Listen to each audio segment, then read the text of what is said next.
Monique Wittig, el pensamiento heterosexual.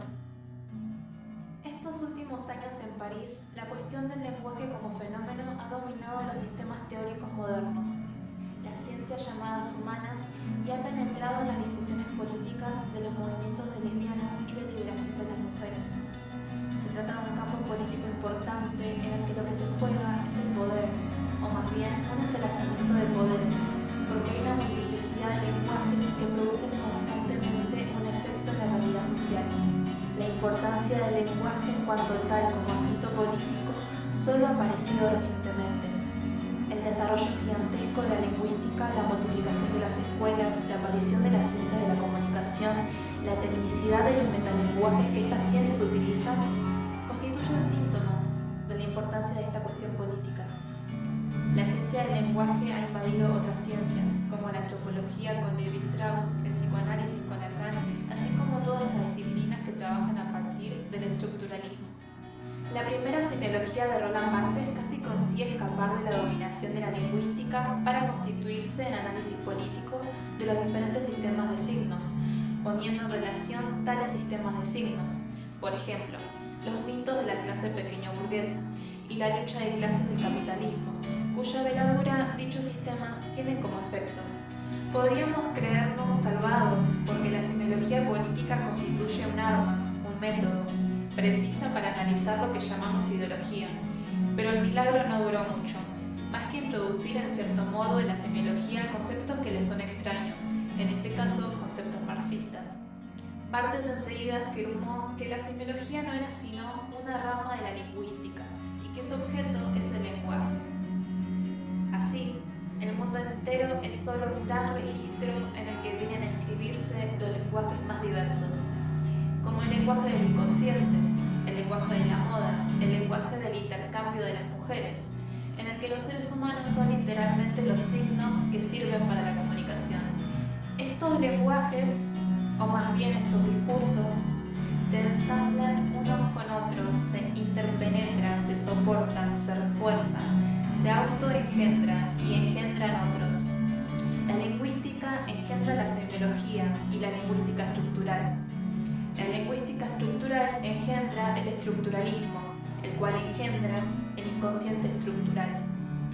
El conjunto de estos discursos levanta una confusa cortina de humo para las oprimidas, que les hace perder de vista la causa material de su opresión y la sume en una suerte de vacío ahistórico. Estos discursos dan una versión científica de la realidad social, en la que los humanos son dados como invariantes, no afectados por la historia, no trabajados por conflictos de clase, con una psique idéntica para cada uno porque está programada genéticamente, no afectada por la historia ni trabajada por los conflictos de clase. Esta psique provee a los especialistas desde el comienzo del siglo XX todo un arsenal de invariantes. El célebre lenguaje simbólico, que tiene la ventaja de funcionar a partir de poquísimos elementos, ya que, como los dígitos del 0 al 9, los símbolos que la psique produce inconscientemente son muy poco numerosos.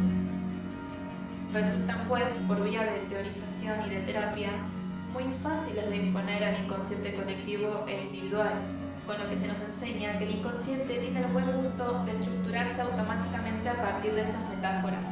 Por ejemplo, el nombre del padre, el complejo de Edipo, la castración, el asesinato o la muerte del padre, el intercambio de mujeres, etc. Sin embargo, aunque el inconsciente sea fácil de controlar, no lo será por cualquiera. Lo mismo que las revelaciones místicas, la aparición de los símbolos en la psique que exige interpretaciones múltiples.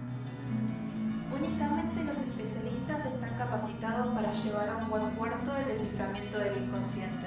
Solo ellos, los psicoanalistas, les está permitido, autorizado, organizar e interpretar manifestaciones psíquicas que harán surgir el símbolo en su sentido pleno. Y mientras el lenguaje simbólico es extremadamente pobre y es esencialmente lagunar, los lenguajes son metalenguajes que lo interpretan, se desarrollan cada uno de ellos con un fasto, una riqueza que solo las exégesis teológicas de la Biblia han igualado. ha dado a los psicoanalistas su saber. Por ejemplo, Lacan, lo que él llama el discurso psicoanalítico y la experiencia analítica, le enseña lo que él sabe y cada uno le enseña lo que el otro le ha enseñado, pero negaremos que Lacan ha adquirido conocimiento científicamente en la experiencia analítica, una experimentación en cierto modo de las estructuras del inconsciente. ¿Haremos caso omiso irresponsablemente de los discursos de los y las psicoanalizados y psicoanalizadas tumbados y tumbadas sobre el diván? Por lo que a mí me respecta, no me cabe ninguna duda de que Lacan ha encontrado en el inconsciente las estructuras que él dice haber encontrado, ya que se había encargado de ponerlas allí con anterioridad. Los y las que no cayeron bajo el poder de la institución psicoanalítica pueden experimentar un inmenso sentimiento de tristeza ante el grado de opresión, de manipulación que los discursos de los y las psicoanalizados y psicoanalizadas manifiestan. Porque en la experiencia analítica hay un oprimido, oprimida, que es la persona psicoanalizada, cuya necesidad de comunicar se explota, igual que las brujas no podían antaño más que repetir bajo tortura el lenguaje que los inquisidores querían oír. Al psicoanalizado o psicoanalizada no le queda más elección, si no quiere romper el contrato implícito que le permite comunicarse y ver que tiene necesidad. No le queda más opción que intentar decir lo que se quiere que diga. Parece que esto puede durar toda la vida. Cruel contrato que obliga a un ser humano o ser humana a hacer ostentación de su miseria ante el opresor que es directamente responsable de ella, que la explota económicamente, política e ideológicamente, y que la interpreta reduciéndola a meras figuras del discurso. Sin embargo, la necesidad de comunicar lo que este contrato implica solo puede realizarse en la cura psicoanalítica. ¿Puede esta necesidad de comunicar realizarse en el hecho de ser curado o curada o de ofrecerse como experimento? Si creemos los testimonios de las lesbianas, de los gays y de las feministas, en absoluto es así. Todos estos testimonios subrayan el sentido político que reviste la sociedad heterosexual actual, la imposibilidad de comunicar que tienen las lesbianas, los hombres gays y las mujeres, de otro modo que no sea con un psicoanalista. La toma de conciencia del estado de cosas general no es que una esté enferma o necesite cura, es que una tiene un enemigo. Provoca generalmente por parte de los y las oprimidas una ruptura del contrato psicoanalítico. Esto es lo que se desprende de los testimonios, junto con la enseñanza de que el contrato psicoanalítico no era un contrato consensuado, sino forzado. Los discursos que nos oprimen muy en particular a las lesbianas, mujeres y a los hombres homosexuales dan por sentado que lo que funda la sociedad, cualquier sociedad, es la heterosexualidad. Estos discursos hablan de nosotras y pretenden decir la verdad en un espacio apolítico, como si todo ello pudiera escapar de lo político en este momento de la historia y como si en aquello que nos concierne pudiera haber signos políticamente insignificantes. Estos discursos de heterosexualidad nos oprimen en la medida en que nos niega toda posibilidad de hablar, si no es en sus propios términos, y todo aquello que los pone en cuestión es enseguida considerado como primario. Nuestro rechazo de la interpretación totalizadora del psicoanálisis los lleva a decir que no tenemos en consideración la dimensión simbólica. Estos discursos nos niegan toda posibilidad de crear nuestras propias categorías. Su acción sobre nosotras es feroz, su tiranía sobre nuestras personas físicas y mentales es incesante. Cuando se recubre con el término generalizador de ideología todos los discursos del grupo dominante, se relegan estos discursos al mundo de las ideas irreales. Se desatiende la violencia material, física, que realizan directamente sobre los y las oprimidos y oprimidas. Violencia que se efectúa tanto por medio de los discursos abstractos y científicos como por medio de los discursos de los medios de comunicación de masas. Insisto en esta opresión material de los y las individuas por los discursos y querría subrayar sus efectos inmediatos tomando el ejemplo de la pornografía. Sus imágenes, películas, fotos de revista, carteles publicitarios en las paredes de las ciudades constituyen un discurso, y este discurso, que cubre nuestro mundo con sus signos, tiene un sentido. Significa que las mujeres están dominadas.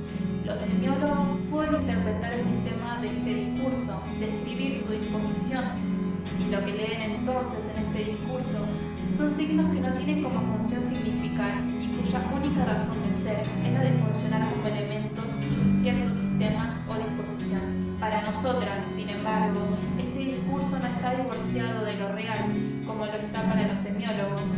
No solo mantiene relaciones muy estrechas con la realidad social que es nuestra opresión económica y política, sino que él mismo es real, ya que es una de las manifestaciones de la opresión y ejerce un poder preciso sobre nosotras.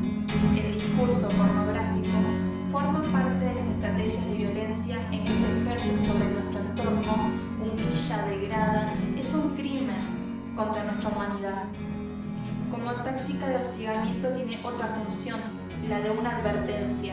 Nos ordena permanecer en fila, marca el paso a aquellas que tuvieran tendencia a olvidar lo que son, apela al miedo. Estos mismos expertos en semiótica, de los que hablábamos más arriba, nos reprochan confundir, cuando nos manifestamos contra la pornografía, los discursos con la realidad. No ven que este discurso es la realidad para nosotras, una de las facetas de la realidad de nuestra opresión. Creen que nos equivocamos en el nivel de análisis. He puesto el ejemplo de la pornografía porque su discurso es el más sintomático y el más demostrativo de la violencia que se nos hace a través del discurso, como en general en la sociedad. Este poder que tiene la ciencia o la teoría de actuar material y realmente sobre nuestros cuerpos y mentes no tiene nada de abstracto, aunque el discurso que produzcan sí lo sea.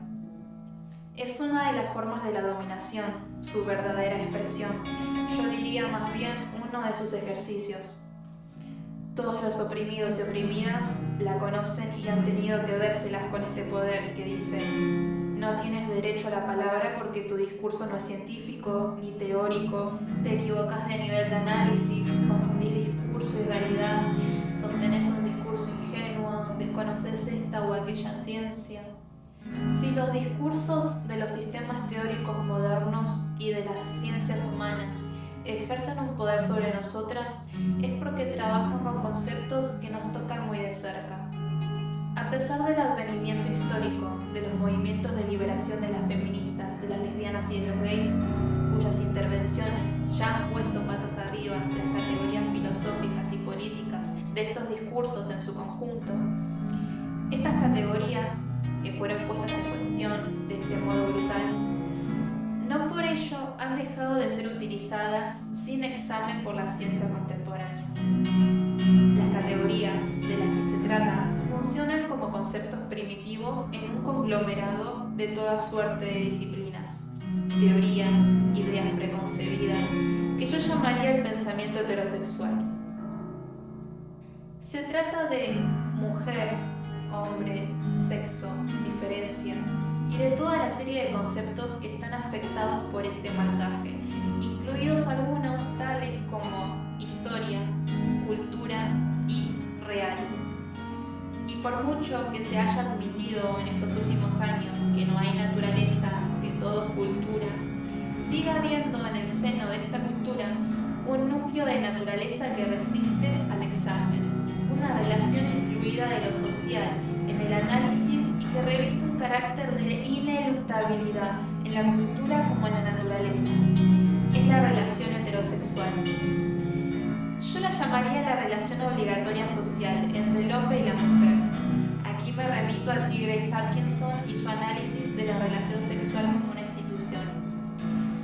Habiendo planteado como un saber, como un principio evidente, como un dato anterior a toda ciencia, la ineluctabilidad de esta relación, el pensamiento heterosexual se entrega a una interpretación totalizadora a la vez de la historia, de la realidad social, de la cultura, del lenguaje y de todos los fenómenos subjetivos. No puedo sino subrayar aquí el carácter opresivo que reviste el pensamiento heterosexual en su tendencia a universalizar inmediatamente su producción de conceptos, a formular leyes generales que valen para todas las sociedades, todas las épocas, todos los individuos. Es así que se habla de el intercambio de mujeres, la diferencia de sexos, el orden simbólico, el inconsciente, el deseo, el goce, la cultura, la historia. Categorías que no tienen sentido en absoluto más que en la heterosexualidad o en un pensamiento que produce la diferencia de los sexos como dogma filosófico y político. Esta tendencia a la universalidad tiene como consecuencia que el pensamiento heterosexual es incapaz de concebir una cultura, una sociedad en la que la heterosexualidad no ordenara no solo todas las relaciones humanas, sino su producción de conceptos al mismo tiempo que todos los procesos que escapan a la conciencia. Estos procesos inconscientes se tornan, por otra parte, históricamente cada vez más imperativos en lo que nos enseñan sobre nosotras mismas, por medio de los especialistas, y la retórica que los expresa, revistiéndose de mitos, recurriendo a enigmas, procediendo por acumulaciones de metáforas, cuyo poder de seducción o subestimo tiene como función poetizar el carácter obligatorio del tú serás heterosexual o no serás. Según este planteamiento, rechazar la obligación del coito y las instituciones que dicha obligación ha producido como necesarias para constituir una sociedad es simplemente imposible, ya que hacerlo significaría rechazar la posibilidad de la constitución del otro y rechazar el orden simbólico, hacer la constitución del sentido imposible, sin lo cual nadie puede mantener una coherencia interna. Así, el lesbianismo, la homosexualidad y las sociedades que podemos crear no pueden ser pensadas o enunciadas, aunque siempre hayan existido.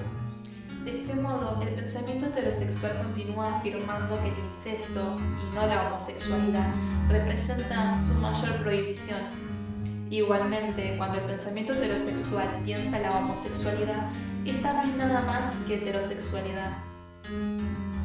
En efecto, la sociedad heterosexual está fundada sobre la necesidad del otro, diferente, en todos los niveles. No puede funcionar sin este concepto ni económicamente, ni simbólicamente, ni lingüísticamente, ni políticamente. Esta necesidad del otro diferente es una necesidad ontológica para todo el conglomerado de ciencias y de disciplinas que yo llamo el pensamiento heterosexual. Ahora bien, ¿qué es el otro diferente sino el dominado, dominada? Porque la sociedad heterosexual no es la sociedad que oprime solamente a las lesbianas y a los gays. Oprime a muchos y a muchas otros y otras diferentes. Oprime a todas las mujeres y a numerosas categorías de hombres, a todos los que están en la situación de dominados. Porque constituir una diferencia y controlarla es un acto de poder, ya que es un acto esencialmente normativo. Cada cual intenta presentar al otro como diferente, pero no todo el mundo lo consigue. Hay que ser socialmente dominante para lograrlo. El concepto de diferencia de sexos, por ejemplo, constituye ontológicamente a las mujeres en otros, diferentes. Los hombres, por su parte, no son diferentes. Los blancos tampoco son diferentes, ni los señores. Diferentes son los negros y los esclavos.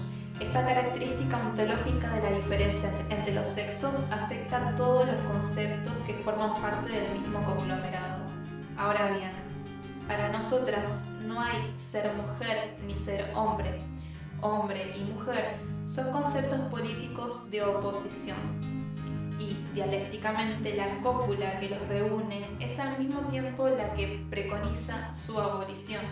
Es la lucha de clases entre hombres y mujeres, la que abolirá los hombres y las mujeres. No hay nada ontológico en el concepto de diferencia. Solo es la forma en que los amos interpretan una situación histórica de dominación. Y la diferencia tiene como función enmascarar los conflictos de intereses a todos los niveles, incluidos los ideológicos. Esto supone decir que para nosotras no puede ya haber mujeres ni hombres, sino en tanto clases y en tanto categorías de pensamiento y de lenguaje. Deben desaparecer políticamente, económicamente, ideológicamente. Si nosotras, las lesbianas y gays, continuamos diciéndonos, concibiéndonos como mujeres, como hombres, contribuimos al mantenimiento de la heterosexualidad. Estoy segura de que una transformación económica y política no desdramatizará estas categorías de lenguaje. ¿Exceptuamos esclavo, negro, negra? ¿En qué se diferencia de mujer? ¿Vamos a seguir escribiendo blanco, amo, hombre? La transformación de las relaciones económicas no basta. Hay que llevar a cabo una transformación política de los conceptos clave, es decir, de los conceptos que son estratégicos para nosotras. Porque hay otro orden de materialidad que es el del lenguaje, un orden que está trabajado de arriba a abajo por estos conceptos estratégicos. Este orden, a su vez, está directamente conectado con el campo político en el que todo cuanto atañe al lenguaje, a la ciencia y al pensamiento, remite a la persona en cuanto a subjetividad y a su relación con la sociedad. Y ya no podemos dejárselo al poder del pensamiento heterosexual o pensamiento de la dominación. Si entre todas las producciones del pensamiento heterosexual cuestiono más particularmente los modelos del inconsciente estructural, es porque en este momento histórico la dominación de los grupos sociales ya no puede presentarse a los dominados como una necesidad lógica, dado que estos se rebelan, cuestionan la diferencia, mientras que Levi-Strauss, Lacan y sus epígonos apelan a necesidades que escapan al control de la conciencia y por tanto a la responsabilidad de los individuos. Como por ejemplo, los procesos inconscientes que exigen el intercambio de mujeres como una condición necesaria en toda sociedad. Es según ellos lo que nos dice el inconsciente con autoridad, y el orden simbólico depende de él. Sin él no hay sentido, ni lenguaje, ni sociedad. Ahora bien, ¿qué quiere decir que las mujeres sean intercambiadas, sino que están dominadas? No hay, por consiguiente, que asombrarse de que no haya más que un inconsciente y de que sea heterosexual. Es un inconsciente que vela demasiado conscientemente por los intereses de los señores que habita para que se les arrebate tan fácilmente. Por otra parte, la dominación es negada. No hay esclavitud de mujeres, hay diferencia. A lo que yo respondería con esta frase de un campesino rumano en una asamblea pública en la que era diputado en 1848. ¿Por qué los señores dicen que no fue esclavitud, si sabemos que era esclavitud esta pena que hemos penado? Sí, lo sabemos, y esta ciencia de la opresión no se nos puede arrebatar. Es desde aquí, desde donde hay que rastrear el va de suyo, heterosexual, y parafraseo al primer Roland Barthes, y no soportar ver la naturaleza y la historia confundidas a cada paso. Debemos poner de manifiesto claramente que el psicoanálisis después de Freud, particularmente después de Lacan, ha llevado a cabo una rígida mitificación de sus conceptos. La diferencia, el deseo, el nombre del padre, etc., incluso ha sobremitificado los mitos, una operación que le ha sido necesaria para heterosexualizar sistemáticamente aquella dimensión personal que emergía repentinamente en el campo histórico a partir de los individuos dominados. Incluso ha sobremitificado los mitos, una operación que le ha sido necesaria para heterosexualizar sistemáticamente aquella dimensión personal que emergía repentinamente en el campo histórico a partir de las individuas dominadas, en particular las mujeres que comenzaron su lucha hace casi 2 siglos. Y sistemáticamente se ha venido haciendo esto en un concierto de interdisciplinariedad que nunca ha sido tan armonioso como cuando los mitos heterosexuales se pusieron a circular con facilidad de un sistema formal a otro, como valores seguros en los que se puede invertir tanto en antropología como en psicoanálisis, como, por otra parte, en todas las ciencias humanas. Este conjunto de mitos heterosexuales es un sistema de signos que utiliza figuras de discurso y, por tanto, puede ser estudiado políticamente desde la ciencia de nuestra opresión. Sabemos que era esclavitud. Es la dinámica que introduce la diacronía de la historia en el discurso fijado de las esencias eternas. Este trabajo debería ser en cierto modo una semiología política, aunque con esta pena que hemos penado, trabajamos también en el nivel del lenguaje manifiesto, del lenguaje acción, que transforma y que hace historia. Mientras tanto, en estos sistemas, que parecían tan universales y eternos, humanos en cierto modo, que se podían deducir de ellos leyes con las que atiborrar los ordenadores y, en todo caso, por el momento, atiborrar la máquina inconsciente, se están produciendo desplazamientos gracias a nuestra acción y a nuestro lenguaje. Un modelo como, por ejemplo, el intercambio de mujeres reabsorbe la historia de forma tan brutal y violenta que el sistema entero, que se creía formal, báscula hacia otra dimensión de conocimiento. Esta dimensión de la historia nos pertenece, ya que hemos sido constituidas allí, en cierto modo. Y porque hablamos, como dice Levi Strauss, digamos que rompemos el contrato heterosexual. Pues bien, esto es lo que las lesbianas dicen un poco en todas partes por este país y en algunos otros, sino con teorías, al menos con una práctica social cuyas repercusiones en la cultura y la sociedad heterosexual no se pueden adivinar aún. Un antropólogo dirá que hace falta esperar 50 años. Sí, para universalizar los funcionamientos de una sociedad y extraer de ella sus invariantes. Entre tanto, los conceptos heterosexual van siendo minados. ¿Qué es la mujer? Pánico, zafarrancho general de la defensa activa. Francamente, es un problema que no tienen las lesbianas, por un cambio de perspectiva, y sería impropio decir que las lesbianas viven, se asocian, hacen el amor con mujeres porque la mujer no tiene sentido más que en los sistemas heterosexuales de pensamiento y en los sistemas económicos heterosexuales. Las lesbianas no son mujeres.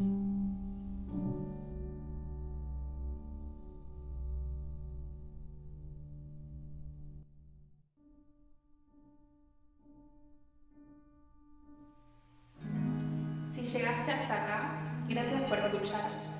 Si tenés algún sentipensar sobre esta lectura, compartila con nosotras en comentarios. Y si te gustaría apoyar a la comunidad lesbiana, pásate por nuestro perfil. Tenemos rifas, publicaciones informativas y aceptamos donaciones para el Fondo de Lesbianas. Hasta el próximo capítulo.